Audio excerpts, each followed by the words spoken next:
Okay then, so welcome back. In the last episode, we just started the coding of this framework, database framework. So now we're gonna test if it's really working. Okay, so we're gonna test if it's really working, and then we're gonna proceed to the next stuff. Okay, so like creating and stuff. So yeah, first we need to include that database class. Okay, so we know it's in index.php, so we need to include that in the file where you want to use. So I'll just use include underscore ones, so you could use anything if you want. So dot slash API. So I'm saying dot indicates the present directory. From the present directory, go for the API and then go for the v1 and then go for the database and then go for index.php. Okay, so now we have the class just is written in here, so we could use the class. So I'll create a db. So I'll say it's a db object which is new database of, yeah, okay, then just need to give a semicolon here. Now I'll, okay, it's a dollar, actually just forgot. Yeah, now I'll use this dollar $db. So I could use the set attributes method. I'll pass localhost, so root, and then the password is empty, and the database I want to connect is block. So if I just I'll show you. So in the database, for this default constructor, we set the database is test, but our database is blog, not this test. Okay, so for that I'm changing, I'm using the set attributes method to change that. So yeah, now I'll use $db connect.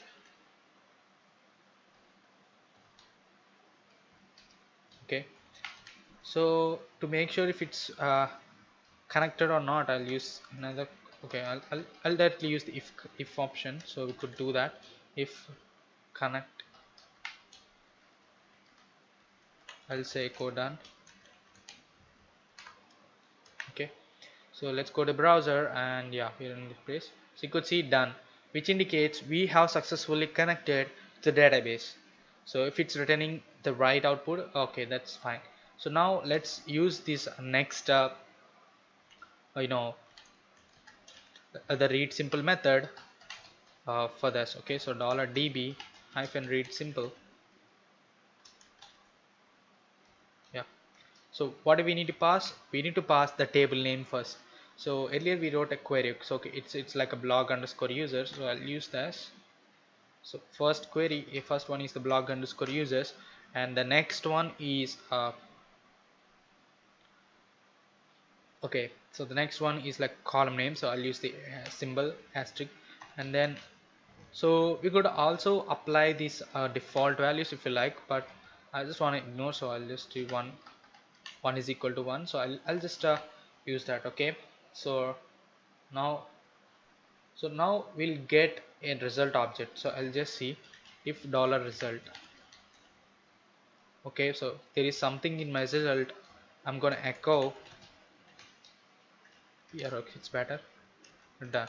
So it's the second done. If the result is positive, like a true value, I'll just print done. See the second done. So let me try to print that. Okay, so initially we printed a JSON here, right? So let me try to print the same thing once again here. Let me try this. Oops, I'm just opening everything other than that. So I'll use the while loop. Dollar row is equal to dollar result fetch underscore, so it's method. Inside that I'll use print underscore r of dollar row.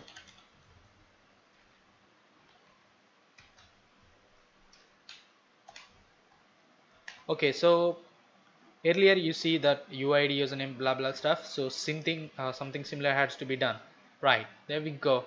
So now we have created a function, or just call a method, which is doing the same thing operation like query operation that we need to do in here. So now we take the output of that and we do whatever like operations we need in here. So that thing only does is just throw the output like output into the existence.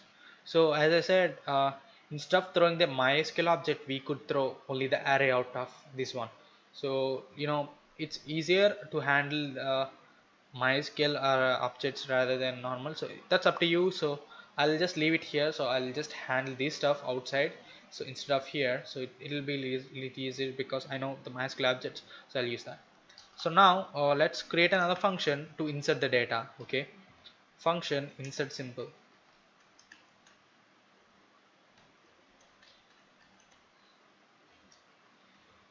So like this one thing I just want to make sure is that the methods what we write are generic. Okay, so they are not dependent on any database or table schemas. Okay, just remember that.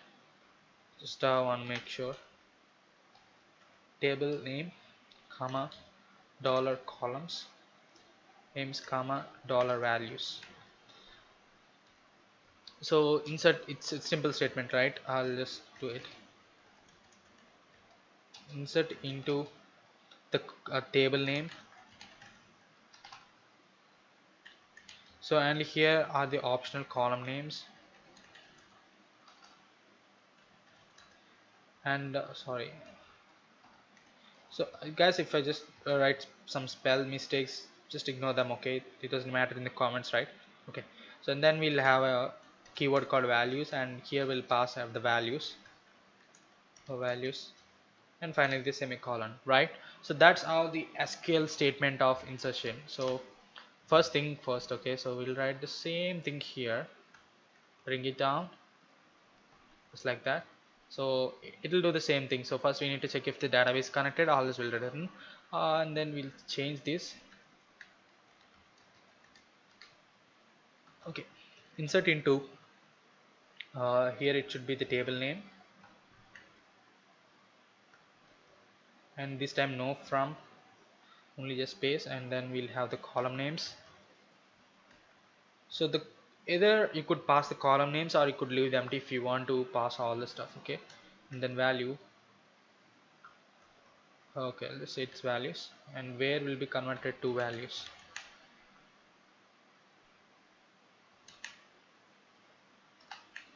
There we go. So that's a simple insert statement, right? Let's insert a simple uh, data. Okay, so let me check my database once. I just forgot the schema. Yep, I was PHP behind me. In that, yeah, blog.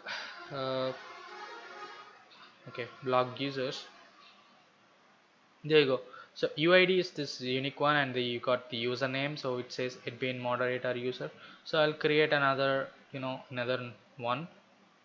So assume it's like no simple one. So I'll just create dollar result equal to dollar db hyphen write simple. Okay, so I'll say blog underscore users. So you need to insert into the blog underscore users. So then the column name is username. So I'll just keep it in parentheses in case. Okay, and then we need to pass the values. Okay, the values also should be inside the parentheses. Okay, since we are passing the string values, include the double quotes. So I'll just here add the username. Okay, dollar user, I'll say data equal to something like assume in username like user1. Okay, so I'll say dollar user. Okay, so dollar data actually, and finally that's it, nothing. So I'll just say I'll use this one, done, and I'll implement this again down below. Okay, so if this data is updated, we'll print the new data. So let's check it. Okay, call to undefined method database, write simple. Oops, just made a mistake. Okay, it's insert simple, sorry, my mistake. Refresh. There we go, it's done. So if you come here and refresh this, you could see the new user has been inserted, so you could see it's user 1. So that's how you implement the basic functionalities. Okay guys, so now we are halfway done. So now in the next episode, coming episode, we'll deal with this, creating table. Okay, so creating table is a little bit complex, because before we create the table we need to check whether the table exists or not. So, and we also need to make sure everything is proper in the intact, and we could also create a method for altering the table, like table properties. We could also do that. So we're gonna check it out in the next episode.